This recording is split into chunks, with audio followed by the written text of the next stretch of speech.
ओम साईं राम।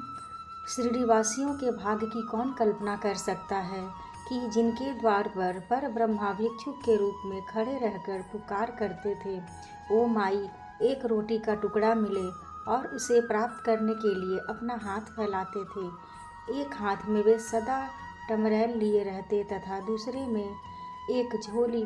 कुछ घरों में तो वे प्रतिदिन ही जाते और किसी किसी के द्वार पर केवल फेरी ही लगाते थे। वे साग, दूध या छाछ आदि पदार्थ तो 3 पाट में लेते तथा भात व रोटी आदि अन्य सूखी वस्तुएं झोली में डाल लेते थे। बाबा की जीहा को कोई स्वाद रुचि न थी, क्योंकि उन्होंने उसे अपने वश में कर लिया था। इसलिए वे भिन्न भिन्न वस्तुओं के स्वाद की चिंता क्यों करते। जो कुछ भी भिक्षा में उन्हें मिल जाता, उसे ही वे मिश्रित कर संतोषपूर्वक ग्रहण करते थे।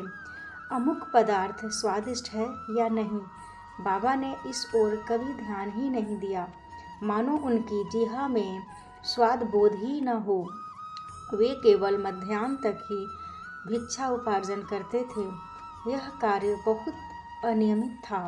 किसी दिन तो वे छोटी सी फेरी ही लगाते तथा किसी दिन 12 बजे तक वे एकत्रित भोजन एक कुंडी में डाल देते, जहाँ कुत्ते, बिल्लियाँ, कौवे आदि स्वतंत्रतापूर्वक भोजन करते थे। बाबा ने उन्हें कभी नहीं भगाया। एक स्त्री भी जो मस्जिद में झाड़ू लगाया करती थी, रोटी के 10-12 टुकड़े उठाकर अपने घर ले जाती थी, परंतु किसी ने कभी उसे नहीं रोका। जिन्होंने स्वप्न में भी बिल्लियों तथा कुत्तों को कभी दुत्कार कर नहीं भगाया, वे भला निस्सहाय गरीबों को रोटी के कुछ टुकड़ों को उठाने से क्यों कर रोकते। ऐसे महान पुरुष का जीवन धन्य है। शिरडीवासी तो पहले पहले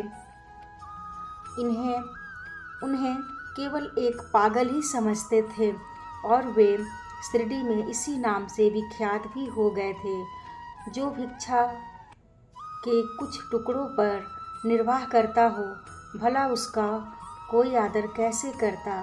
परंतु ये तो उदार हृदय, त्यागी और धर्मात्मा थे। यद्यपि वे बाहर से चंचल और अशांत प्रतीत होते थे, परंतु अंतःकरण से दृढ़ और गंभीर थे। उनका मार्ग गहन तथा गूढ़ था। फिर भी ग्राम में कुछ ऐसे श्रद्धावान और सौभाग्यशाली व्यक्ति थे, जिन्होंने उन्हें पहचान कर एक महान पुरुष माना। ओम साईं राम।